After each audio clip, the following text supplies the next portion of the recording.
This is a new voice for a new Scotland. This evening think that some more things have changed irrevocably in Scotland since we locked down on the 20th of March 2020? And if so, what are those things? Or if things haven't changed, what things should change? We'll all be too polite unless you ask people, Andrew. Leslie, go first. Oh, well, okay. I'm not meaning to, I'm just meaning I could sense the void. Do you two girls want to go first? Charlotte, Katrina? Go ahead, Leslie. I mean, there's so much, it's kind of a bit hard to know where to start, but just one interesting thing.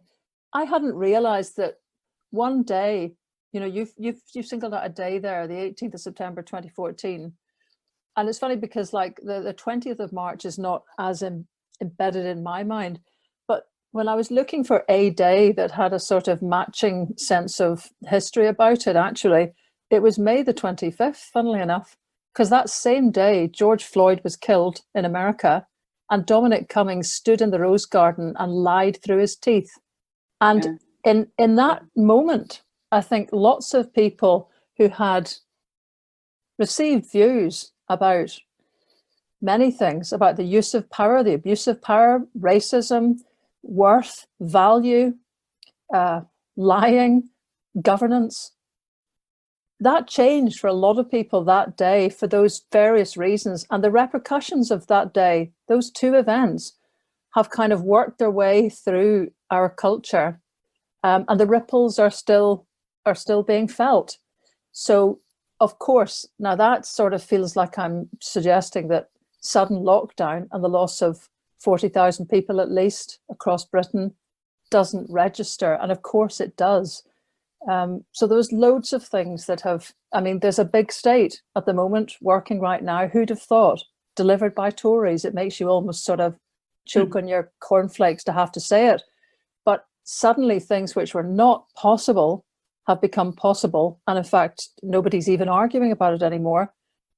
Things which were catastrophic failures have been quietly dumped by the Tories, like they dumped the debt accumulated by their privatised NHS trusts in England practically the second day. I mean, good time to get rid of unsustainable structures that they'd created. And of course, as the pandemic rolled on, it became so apparent that their privatisation, their misplacement of the market above all, above society, not subject to society, all the things that we've been campaigning about for many years, suddenly we see the horrific impact of the truth of what we've been saying all that time. Now, I see, the Tories have suddenly discovered that actually privatising the probation service wasn't really a very good idea either, so it's been dumped. So, you know, many things have had to change, the big state being the principal one, but of course that one's not going to last very long. And I guess the other thing, just not to hog everything, because I'm sure some folk will want to say similar things, but the other thing I suppose would be real human value. I mean, we have been forced to value superstars, ephemera, bought things, collectibles, all sorts of things that really since the COVID outbreak have suddenly looked completely worthless and irrelevant and just passing. And at the same time, there's been a complete reevaluation of where value lies in our society. Quite obviously, it's key workers. Quite obviously, it's people who care. And yet we've got a society which so crushingly doesn't even recognize those things as values.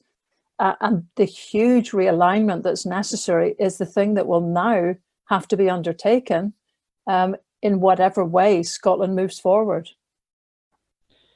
Leslie, thank you. That's fantastic. Katrina, please. I would agree with all of that. I would say that over the last few months, we've seen a comparable surge in community spirit and community organising as we saw around the independence referendum, when we saw people who'd never really been engaged in politics before suddenly feeling like they had a stake in the country's future. And this time it's not around a political goal, it's around our communities. And I'm sure everyone here knows about some of the volunteer groups that have sprung up all around the country in their own neighbourhoods to provide practical assistance to vulnerable people. And I know that that's been a lifeline to lots of people who've previously been isolated and vulnerable. So I think that would be the thing that I would pick out as being the most profound change since the 20th of March when lockdown happened. But it's also what Leslie said about that later date, the 25th, when George Floyd was killed by American police and when Dominic Cummings so blatantly lied to the public. That was almost a trigger for that community organising to turn into direct action and into social change. And we've seen that in the Black Lives Matter movement, not just in Scotland, but across the world. Although in Scotland, I think it's really interesting how it suddenly pushed forward the discussion on Scotland's relationship with race and Scotland's history of interaction with the slave trade. But I think also that community organising on a more local level has actually delivered real change for people that didn't exist before the lockdown happened. And if I can give you an example, I'm a member of the Tenants Union Living Rent, and we've seen a big increase in our membership since the beginning of lockdown. And unfortunately, that's because many more people are facing financial hardship, and they need our member defence teams to help them negotiate with landlords and to hold landlords to account for failing to provide the kind of hygiene standards that we require in a pandemic. But that's also managed to deliver lasting change. We've managed to successfully work with the Scottish Government to end evictions for the period of the lockdown and to deliver more protections for tenants on hygiene. And that would never have happened if not for people becoming involved in the campaign. So that's what I hope will be the legacy of lockdown, not the bad things, but the good things, the community organising, the social movements that have been pushed forward and the change that they're able to deliver. Fantastic. Thanks, Katrina. Now, Charlotte. What people have said already, I absolutely agree with, okay? But I think that if we want to use the recent events to reinvigorate the independence movement, which I think aspects of the Black Lives movement that we've seen on the streets all over the world, if you like, mirror the feeling of 2014 and the referendum campaign. Absolutely incredible energy, youth, internationalist, very, very positive, very inclusive in who was out in the streets, very visible. The only campaigning at the moment that is visible is the Black Lives Matter movement. And I think we need to learn from them. And as a movement in Scotland in particular, we need to draw those people who are motivated against injustice and against racism into the independence movement and actually show that in Scotland, if you want to make progress on these issues, you have to be part of the independence movement. That independence in Scotland has something to offer people who are wanting to see immediate change, and not just change promised in the future, but change now. If you think about the fantastic things that have already happened, I mean, in states in America, they're talking about defunding the police. We've never had anything as radical as that proposed for the police in this country. And yet it's actually happening in front of our eyes in America, of all places. So the sort of ideas and energy from that movement, I think we have to think about incorporating into the independence movement now, if possible, but certainly after lockdown, but also on COVID-19. I think that the deep inequalities in Scottish society have been come into sharp focus over COVID-19. If you think about the areas of Scotland that are most affected by this horrible disease, it is the poorest, most deprived areas of Scotland. We're talking about Inverclyde, we're talking about West Dumbarton and parts of Glasgow and other places. And we've known these things for years. And yet the poverty ingrained in these areas doesn't seem to shift no matter what anyone does.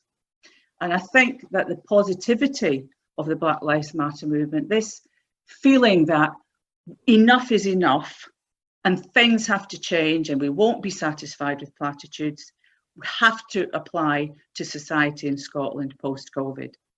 Bring the energy of what's been happening. I mean, Andrew said rightly, I've been involved in a COVID-19 action group. You wouldn't believe the ideas and the energy online of people trying to make sure that they and their families are safe, particularly when they're going back to work. How do we organise? Because people don't trust the leadership at the moment. And I know that in Scotland, Nicola Sturgeon and the SNP's reputation taking us through the COVID crisis in Scotland has been enhanced. There's no doubt about that, particularly compared to Boris Johnson, but that's not very difficult. But nevertheless, the disease proportionately has killed as many people in Scotland as in England. The care home crisis was as bad in Scotland as in England, and therefore urgently coming out of lockdown, we have to look at health, we have to look at care, we have to look at the priorities for the health system. It should be about people, it should be about public health, it shouldn't be about individual solutions to the health issues that still plague Scottish populations. So there's so much, I think, that's been opened up for discussion, but a very positive way to look forward is to bring the energy of these campaigns from the Black Lives Matter movement and the independence movement and the green movement together. This also gives us an opportunity post-COVID to restructure the economy and make it much more greener. We don't have a choice on these things. If we don't do these things, we're either going to die or our planet is going to die. So these are quite stark issues facing us very, very quickly. And I'm quite optimistic about the outcomes if we in the independence movement manage to harness all these issues together and get back out in the streets campaigning very quickly at the first opportunity. Charlotte, that's great. Thank you. We will undoubtedly touch more and at greater length on Black Lives Matter and the campaigning and the issues that they have brought to the forefront worldwide and in Scotland. We'll touch on that in a moment. But at the end of what you were saying, you also touched on climate change. Many of us will have seen the recent Peter Ogden cartoon, which shows a tiny palace of Westminster threatened by a monster COVID-19 wave, which is followed closely behind by an even bigger wave with Brexit on it, which is in turn dwarfed by a third enormous wave that has climate change written on it. How do you feel that we might be able to surf, if that's not a terrible metaphor, but to deal with those waves in those successive waves in Scotland? I think that's going to be the biggest challenge for us. I mean, unfortunately, the climate emergency is not getting any less urgent just because there's something else having a go at wiping us out. The climate emergency remains, as it has done for some time, the biggest threat to our future, not only as a country, but as a planet. And the one positive that I would say is that over the course of the lockdown, we've seen people travelling less using unsustainable transport methods. We've seen ways of work shifting to people working from home, to people travelling around the country less. And there is now a real opportunity to create something better, to create something that is green and sustainable, an economy which is based not on unsustainable measures like it has been in the past, but to actually put that front and centre of our economic recovery and our the new society that we're going to have to build once the lockdown finally ends. I mean, that's the biggest wave, but the middle-sized wave of Brexit, it's absolutely unthinkable that the UK government is pushing ahead with Brexit in the midst of a pandemic, and that today Michael Gove has now confirmed that they will not be seeking an extension, which essentially means that they are 100% prepared to crash out of the EU with no deal at the end of this year. That's completely irresponsible. In terms of, even just from my perspective as a small business owner, small businesses cannot recover from the pandemic by going into Brexit. It's just not possible. And the fact that the UK government is prioritising that at this time shows that their priority is not to recover sustainably or to make any positive changes out of the pandemic. It's to continue to push their anti-Europe agenda on at any cost. I'll just say that I think we need to just get very organised very quickly. And there is no coping with this. Yeah, we can cope with it. But I mean, is that all we aspire to do, really? to keep mitigating, keep trying to kind of get a little policy that'll try to kind of offset this appalling catastrophe that we predicted accurately for 10 years that has now come to pass. And watching the serial waves stack up and line up to come right in, COVID, Brexit, climate crisis, all of them kind of, we know that Boris Johnson's government is completely incapable of running any kind of effective campaign against any of these difficulties, not just because of his kind of political outlook, which probably most people watching this kind of abhor, but because he is actually incompetent. I mean, cannot get systems working, cannot get planning working, cannot talk to people, will not talk to people, will not engage beyond his bubble, and so on. So here we are facing all of this, and there is no point. I mean, there's a thing that's said sometimes of women who keep trying to cope with too much, and the advice is drop the ball. Don't even catch the ball and set it down, just drop the ball. And we're at the stage where we have to get independence as a campaign articulated, up and running again very clearly. If the SNP cannot do it because they are involved in government, they have a decision that has been taken by their very small coterie of leadership to exclude political debate during this period, then it kind of shines the light on a big gap that has been there since 2014, which is some kind of independence leadership that's separate from the SNP. I mean, quite obviously, it is still the right of the First Minister, the leader of the SNP, the leader of the third largest party in Britain, to advance the case for separating from the United Kingdom. But the movement has got to get to a stage where we are formulating, I mean, as Commonweal have done today with their resilience plan, that's a plan that should be being proposed by the Scottish Government. It's great to see that if nothing is forthcoming at the moment, people are moving ahead and they are making their own plans and they're publishing them. But Commonweal is not the government. It doesn't have agency in this unless their ideas are embraced and discussed and debated as if we could act, as if we could drop the ball and just say, we are now moving consciously as a society to a situation where we have to take control of all levers now. We need home rule now to avoid what's coming down the line. And I wish we could look to a future very shortly where the extraordinary communication skills of Nicola Sturgeon, who can explain the most difficult things really clearly, concisely, in the same language as the electorate she's speaking to, can clearly plan, can get her head around some of the most difficult constructs of science. If that could all be applied to explaining why we need a different constitutional setup to move forward from here on in and not just wait for the next big wave to hit, I think we would now be in a very, very strong position. Leslie, I think that's absolutely right. I was going to follow up what Leslie was saying with a question we've had from the audience, and I was going to direct it to you, but we've got a flow going here. So following on from what Leslie was just saying, Graham Darkhorse Lowe asks, radical times mean radical actions are needed. Just how radical can Scotland afford to be to get momentum and realistic traction to the independence movement, considering that we're still under the rule of Westminster and hurtling towards a no-deal Brexit? Well, what I would say is that, following on from what Leslie's just said, there has to be more vim and vigour, if you like, from the SNP leadership. That, as she said, it lacks imagination.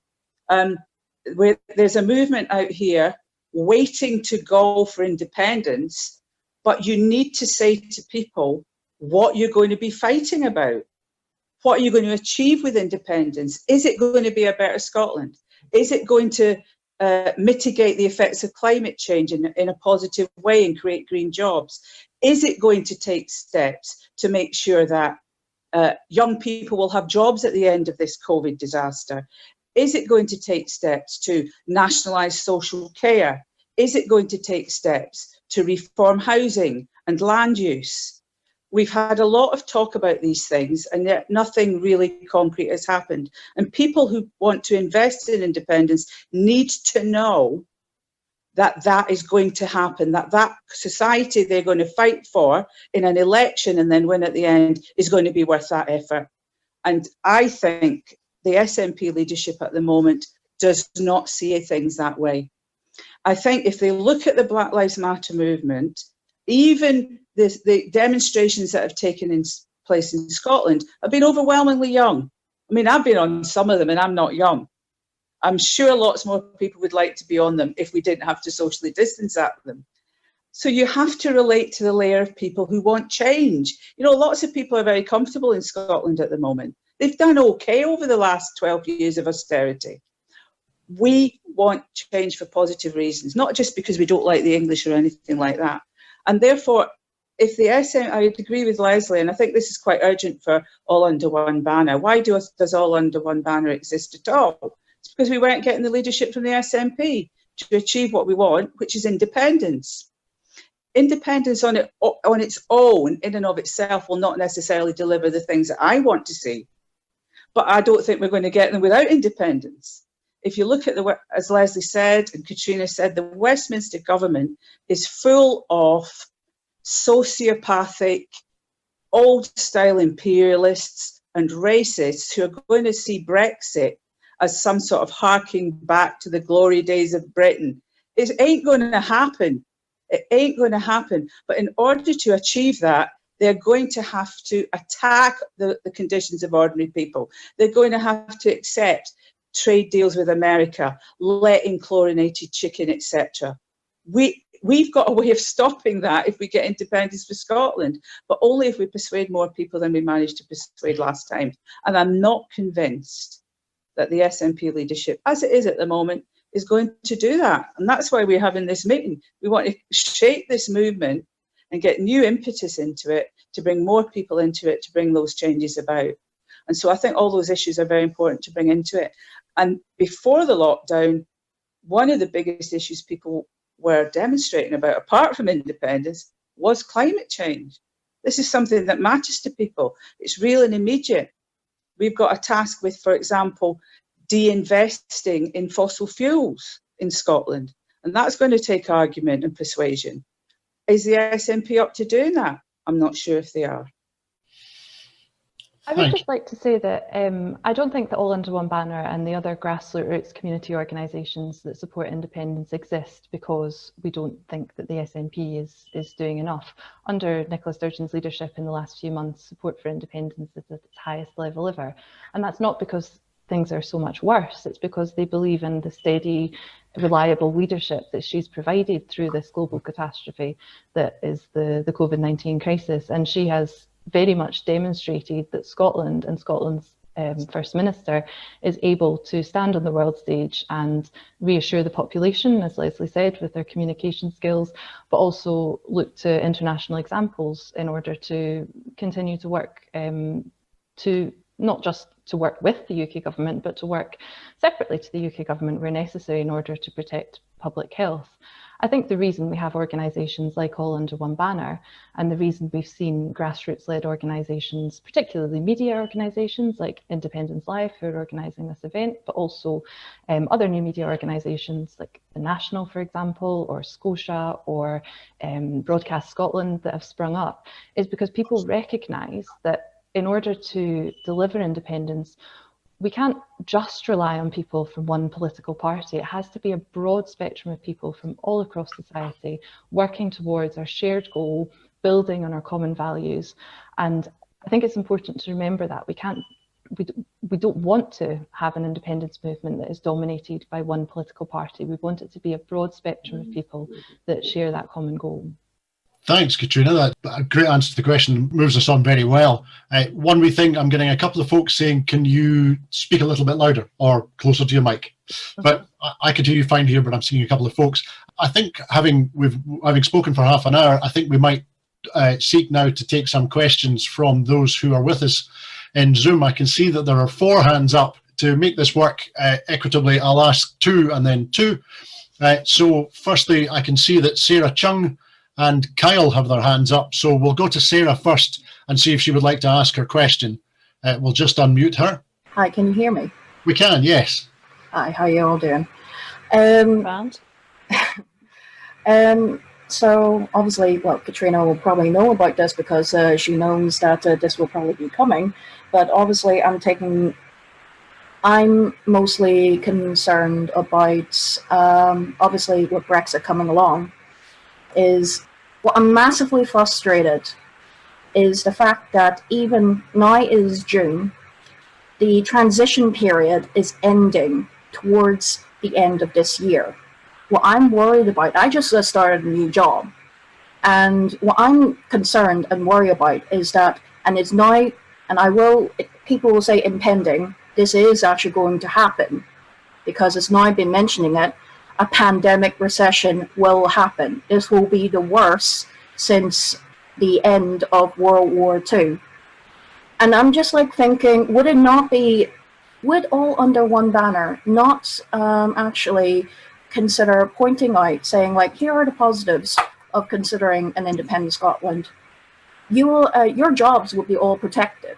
Your livelihoods will all be protected. Maybe not all so, but basically that is what I am really concerned about. Can we not actually like show this or highlight this in any sort of way? Because those who are graduating this year, chances are they're not going to find a job. I graduated from the University of Glasgow at 2012, and I couldn't really find a job anywhere whatsoever. We were still feeling the impact of the Eurozone crisis. So would all under one banner not consider just showing the economic positives, what it would be like in an independent Scotland? Because I could see that, persuading people to actually try and support an independent Scotland about it. But yeah, that's me from the economic sense.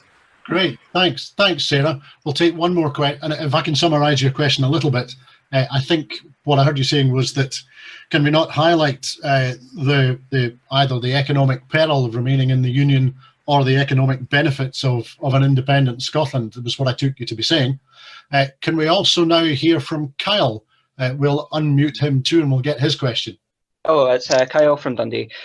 Yeah, it's more about the sort of class argument that I think some people have not mentioned. I think Charlotte touched on it, to be fair. But I remember 5.5 years ago when the Scottish referendum was first held in 2014, and Alex Salmond and Alistair Darling had a debate, the first debate, and it was mostly on economic question about the currency. And most people thought Alistair Darling won that, for better, for worse, whatever.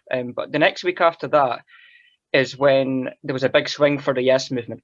And it was when Alistair Darling and Salmond had a debate, and Salmond mostly focused on class, on poverty, inequality, etc., etc. And most people thought that he dominated that. That was when the Yes movement really took a big swing. That's when it looked like we actually might have a chance of winning, because before that, it looked like No was always going to win, in my opinion. In terms of the SNP leadership, it is not progressive enough in terms of class issues. Last month, the Labour Party, and I'm not a Labour Party member at all. I did vote Corbyn last election, but the Scottish Labour Party had quite a good amendment in the Scottish Parliament just last month, and the SNP sided with the Tories to vote that down, which was inexcusable in my opinion. But another thing that really the SNP, if they've got any sort of credence on class issues, is they should nationalise all care homes in Scotland, especially after the deaths that have happened. Thanks, Kyle. So you're talking in particular in connection with the class arguments that have been a feature of politics in Scotland for more than a century, and rightly so. And in particular, you've got a point there that relates back to the current crisis, and in particular the nationalisation or renationalisation of the care sector, which, of course, as we know, is is developed and is operated in a way that is slightly different to south of the border, but in which so many of our friends and relatives, upon which so many of our friends and relatives rely. I'll go first to Leslie. We had two questions there. Any comments on either of those questions? Yeah, the benefits of leaving the Union. Well, the first one, let's look at some of the reserved powers, and a huge one that's very rarely talked about, energy. It makes me just about scream to see the wasted opportunities that Scotland has with. Natural I mean, resources. it sounds like a cliche now that we are the Saudi Arabia of renewable energy. I mean, we won't be for long unless we do something about it. But we can't. So many parts of what we need to move forward are controlled by Westminster. We don't control the grid. We don't control the subsidy regime. Community renewables, which have made massive differences to small communities around Scotland when they were able to do community hydro schemes, suddenly dried up because the Tories axed them in Westminster. There's huge possibilities for doing something quite new, which is local grids where you don't need to work the way the old grid did, with the presumption that the little people at the edges have to be supplied from the centre. That's how the whole of Britain works, is that grid personified. You can have small, smart local grids which connect up local users, local suppliers of energy without the need to keep moving everything to the centre. That would best be done by far more genuinely local control. We have the largest so-called local authority units in the developed world in Scotland. Nobody has larger units, not even England. So there's ways that if we could look at the future, we would have to be fixing a lot of the stuck problems: land, feudalism, lack of genuine local control. When Katrina, I think it was talking about the big change that has been in local, for sure. But then we discover that this local dimension that's become so vivid for most of us, for better and for worse, is the only dimension we have almost no control over whatsoever as punters. And that has to change. We could have local food distribution networks using local suppliers. I mean, glory be, this is like back to the way my mum's world would have been like, where you could point at a coup and you'd know, roughly speaking, the milk was going to come into the shop beside it, not too distant future. But we've become marketized again. The long distribution chains we've accepted. We have become like boiled frogs. Too many mixed metaphors and animals in this, I quite appreciate. But what we need to do is get those local distribution chains back in. And we could change the agriculture bill going through the Scottish Parliament right now, which is trying to look at how to step in with the end of the Common Agricultural Policy subsidies, what new outlooks to have. Well, here's a new outlook to have, that you get subsidy for creating local food supplies. And that can be communities that get it or farmers that get it. And that's not being considered. So, of course, there's huge possibilities about detaching ourselves from British defaults. And they are always big is beautiful, top down, devil take the hindmost, and the market runs society. That's what we could get rid of. That's what we could jettison away from and enable the outlooks we've been voting for a century. But we have to start doing some of that stuff with the powers that we've got to persuade people that it's doable. So I'd like to see a lot. That's why this matters so much, and why Commonweal's report is great, because it shows how many different things could be done now. These are the steps needed. I mean, seeing is believing for voters and for everyone else. And the converse is also true. Not seeing is doubting. Absolutely. Yeah. Thanks, Leslie. Good. Charlotte. Yes. Talking about what Sarah was saying, basically you're talking about being able to persuade young people in Scotland that they have a future. And that's going to be vital coming out of this COVID crisis.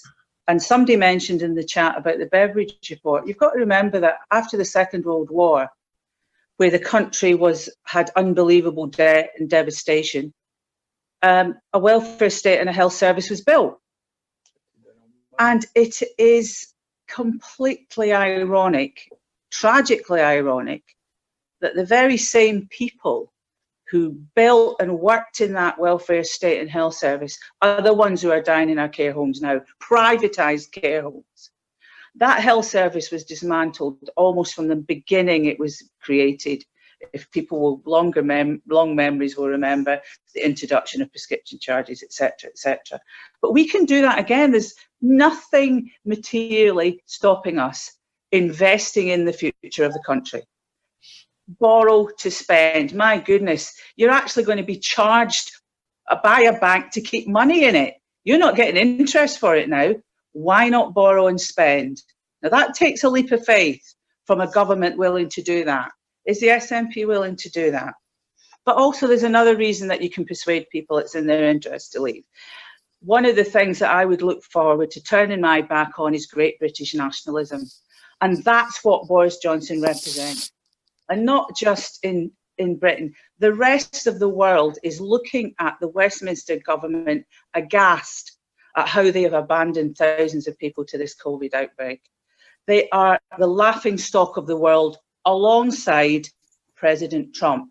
Do we really want to be the poodle attached to America? Hopefully there'll be great change coming to America as well. But we do not, as a country, deserve nor want to be tied to a Brexit Britain run by this right-wing Tory cabal. And that is a very good reason to want independence as well. Thanks, Charlotte. That was great. Those are two great questions and some great input there. Thank you. I can see we've got three more. We've got three hands up at the moment, so I'll take the next two and we'll work through those questions as well. And I can see lots and lots of input and questions coming in from Facebook and going into the chat functionality as well. So as I had expected, we've got lots of input and lots of interaction here. So the next two people who have their hands up that I can see are Dave Sherry and Karen Van Sweden. So first we'll go to Dave. We'll just get Dave unmuted, and Dave, you can ask your question. Hi, Dave. Yeah, thank you. Hello, everybody. Charlotte stole my thunder a wee bit because I noticed in the chat that somebody had mentioned the end of the Second World War and how we got the Beveridge report in the National Health Service. And I was going to talk about that because actually at the time, I mean, I'm a bit as old as the National Health Service, and I can remember the benefits of the National Health Service. But I remember the story at the time where even the Tories, a man called Quinton Hogg, said, if we don't give them reform, they'll give us revolution, because people weren't going to go back to the 1930s. My father and his uncles fought in the war, and they weren't fighting for the same things that Winston Churchill fought for. They were fighting to get rid of Hitler and to have a better world and not to go back to the world that they'd grown up in. And I think there's a feeling about that now. Although we're in lockdown, actually, two of the biggest mass movements have just been thrown up recently. There's been the climate change movement by young people and the Black Lives Matter movement, which is a global movement against racism. Now, I think, I appreciate that Nicola's steady Eddie, but it's not time for steady Eddie. We need to up the pace and make big changes. I certainly agree with Kyle's question about the care homes. A lot of the care homes are run for shareholders to make profits, not because of people's needs. When I was a kid, I grew up across the road from what was called the old folks' home. It was staffed by people who were in a trade union who were properly paid, and there was plenty of them. And my recollection of it was the old folk were looked after. God, that was in the late 1950s. You know, we've moved on since then. So the wherewithal to do it's there. I think we need to get a sense of that, raise our expectations. It's not simple. We can't just sit and wait on an election. We need to start changing things now. And the good thing about All Under One banner is it's shown that it's able to mobilise hundreds of thousands of people. And I'm sure most of them have those kind of aims as well. That's the kind of Scotland they want. It's not just simply a constitutional change. It's a change in the priorities, the kind of society we live in. And I think that's what we need to echo, and that's what we need to take out of this lockdown and get back onto the streets, a real sense of purpose and change. And the idea that changes from the bottom up, it's not let it be handed down to us from Parliament. Let's force their hand. How did the panel feel about that? Yeah, that sounds spot on. I'm kind of wondering in kind of strategic terms, Andrew, how doable, when do you think we can get back to any kind of, street presence, just as a matter of interest? I'll talk very briefly from my own perspective. We're expecting to be making announcements in the next 2 weeks with regard to restarting what All Under One Banner does. We bear in mind, so very briefly, we thought very hard about the steps that we took to postpone this year's marches. We were ahead of the First Minister's announcement of lockdown by about half a day. We took that because we regarded our responsibilities to everybody in Scotland, not just those who come on the marches, but to everybody. We took those responsibilities very seriously. We also take our responsibilities to the movement and to those who come on the marches, and so we anticipate reflecting the gradual relaxation of lockdown rules over the next few months. We expect to reflect that and to be mobilising immediately it's possible and legal to do so, to be honest.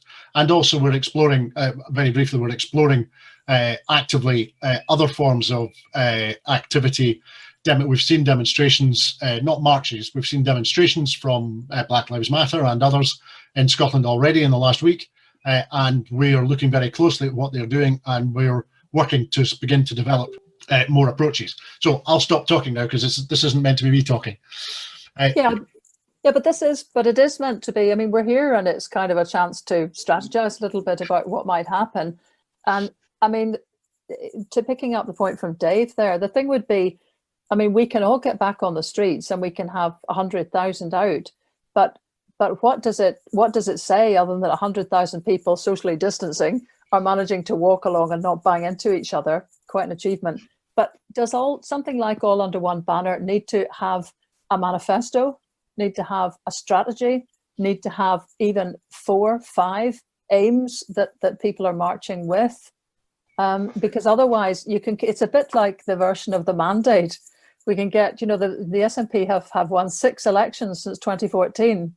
So soon we'll have a 7th. Great, there's a whole mantelpiece full. And I'm not saying that's amazing, but in itself, it doesn't necessarily channel the mind and the public's mind as to what all these people have turned up to progress. And I wonder as well whether it needs, it needs also all sorts of different kind of organization to put these to articulate almost exactly what you said there. We want changed priorities. We want human values top. We want to, all of what you've said there, we want to, I don't know if Commonweal have already done, they probably have, a paper on nationalising elderly care. Will something be debated in the Scottish Parliament? I don't know, I might be behind the curve here. Katrina maybe is more switched on to that kind of thing. But if it's not, that's what the people want. To pick up on that, Leslie, yes, absolutely. Commonweal have put forward proposals for a national care service in the Common Home Plan and in the economic recovery plan that they've put forward this morning. And I actually put that to Shona Robinson, who is the chair of the Social Justice Commission, and it is something that they're going to be considering, the nationalisation of the care sector. And I think that is absolutely crucial. Both Dave and Kyle picked up on that we have a national health service. We should have a national care service. It should be focused on protecting elderly people, on delivering dignity at the end of life. It should be focused on ensuring that the skilled workers that care for our elderly, are some of our most vulnerable, are properly unionised, properly paid, properly looked after. And that should be an absolute priority for Scotland going forward. I mean, we have an ageing population. By the time I am old enough to go into a care home, it's likely that my generation will dwarf the younger generations. And this has just thrown that into stark relief. Also picking up on what Kyle said, and what Dave said as well, about the need for this to be a grassroots-led organisation. And one of the things that was so good about the movement in 2014 was that it was grassroots-led. What was shown in 2014 was the inequality between Scots and the rest of the UK. But what's been shown by this pandemic is the economic equality and the extent of economic inequality in this country. 950,000 people have applied for universal credit since the start of lockdown. So that's nearly 1 million people suddenly finding themselves without the bare minimum to get by. We have an opportunity now to change that. Independence can change that. We can make it so that everyone in Scotland has the confidence that no matter what happens in the world, pandemics, recessions, even the climate crisis, they can have the confidence that they will have a safe home, they will have food, they will have electricity, and they will have enough money to get by. That's what's really exciting about Common Real and about the proposal that they've put forward. I don't think we necessarily need more organisations. I think that we need to organise effectively and get behind the organisations that are putting forward these radical ideas for Scotland's future. And I would like to see organisations like All Under One Banner not coming up with their own ideas, not that that's a bad thing, but getting together with the other organisations that share our values and supporting Common Real, supporting this resilient economy plan, and supporting the work that's already been done. I'll interject very briefly again, just from the perspective of All Under One Banner. One of the outputs from the assembly that we held in Glasgow in February was precisely that. It was a request and a discussion and a conclusion that going forward, marches, once we are properly back on the streets, might begin to adopt a theme or an approach or a perspective. So we would have a march that focuses, for example, on Scottish NHS, a march that perhaps focuses on Trident, and a range of issues that are important, and use that as a way of particularising, but also focusing the people's minds on independence and the benefits of independence. I'll not take up any more time because I'm not the one who's supposed to be speaking here.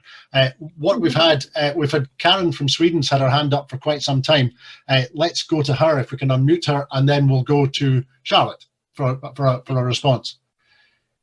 Hi, okay, so I'm convener of Yes Edinburgh North Leith and Leith SNP, and over the years that I've been campaigning with them, I've become frustrated with the talk about currency. We will not be independent as a country unless we have our own currency, and I think that's not widely understood within the Yes movement as a whole.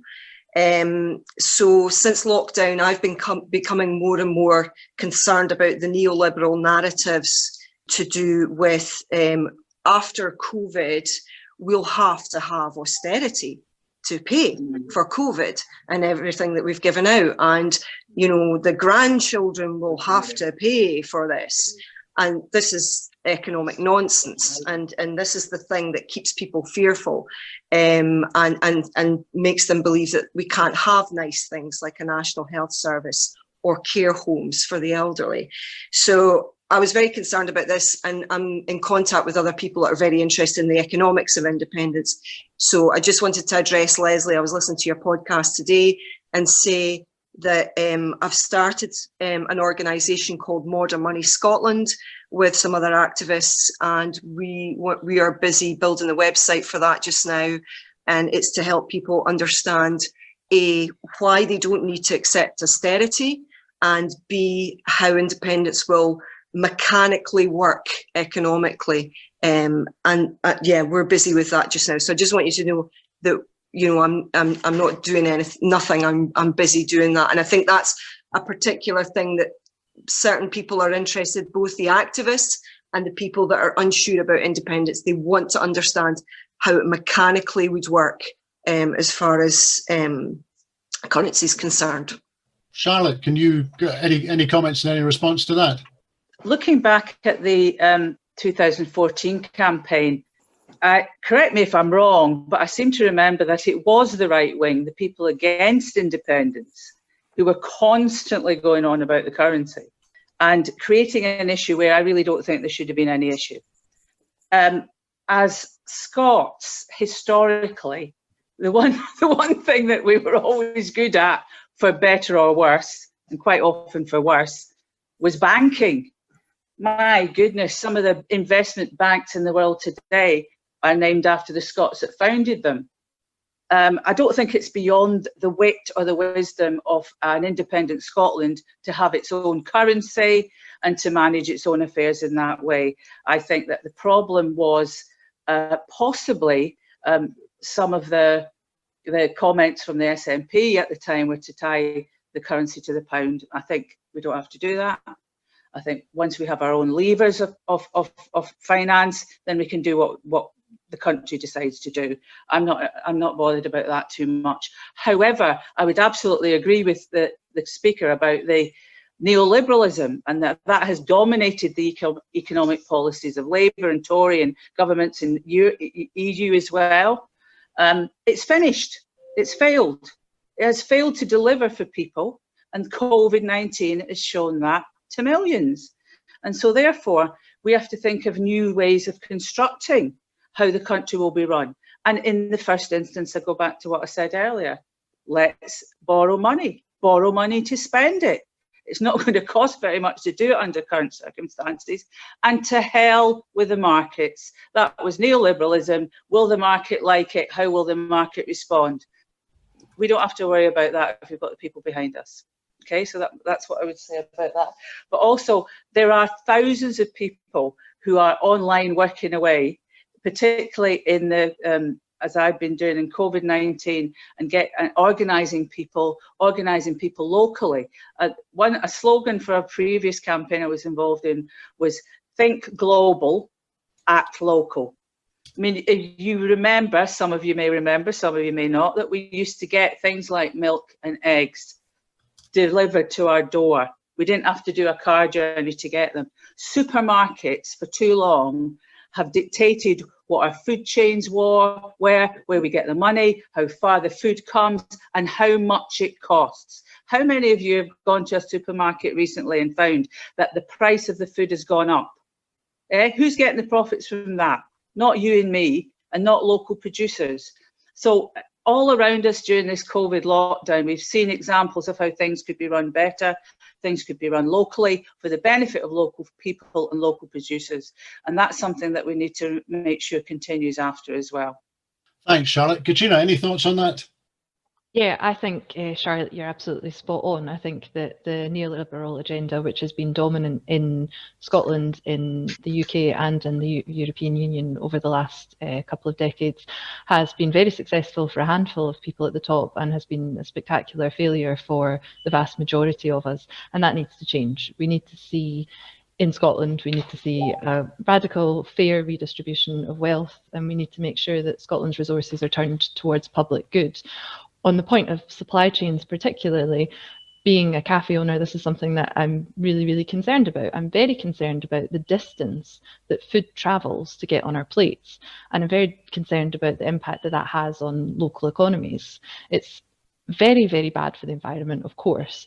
But quite apart from that, when you have food being sold in supermarkets who are able to use their power to just buy the cheapest food in order to make the most profit, then you see ridiculous things like berries being flown in from North Africa when we're half an hour's drive from Perthshire.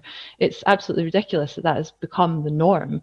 And like you say, since the lockdown started, or since Charlotte said, sorry, since the lockdown started, the price of food has increased. Why should that happen when it's becoming more difficult to bring food long distances? Why has food not been replaced with the produce that is grown here in Scotland?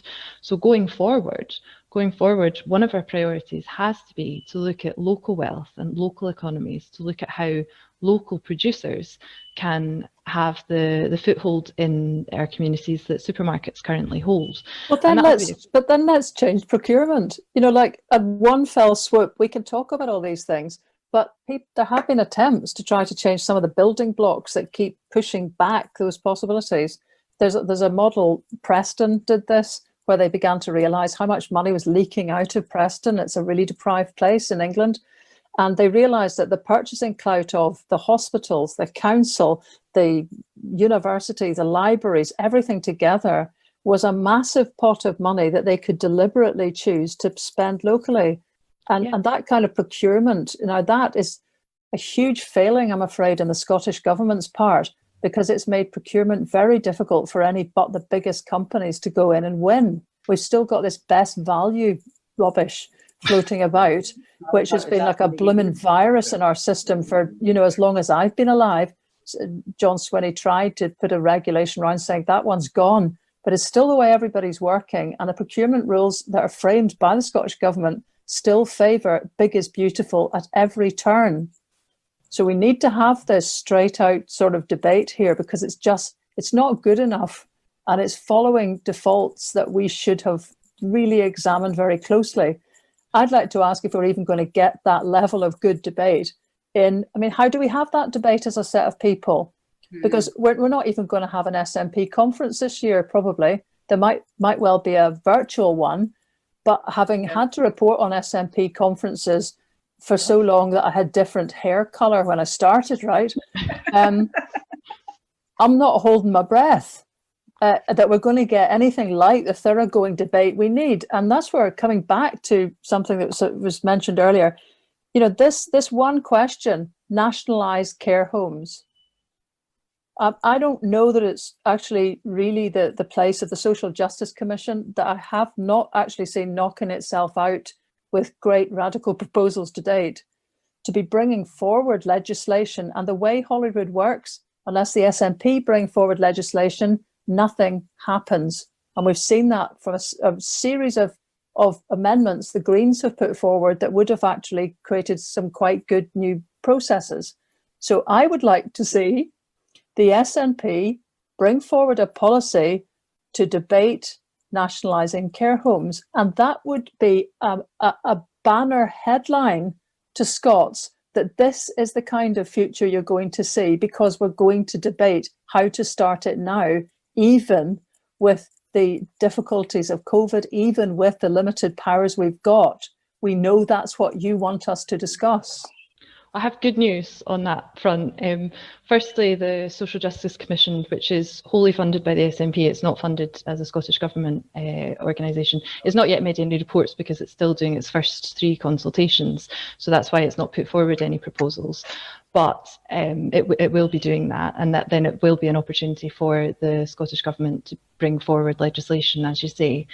Within the SNP Commonweal Group, which is separate to Commonweal but operates using the policy papers that Commonweal has produced and works out how to fit them into SNP policy and drive forward the changes that Commonweal's policies are recommending. We are pushing for a debate on national care, and that's supported by MSPs. And so we at the conference will come forward. Pardon? At conference.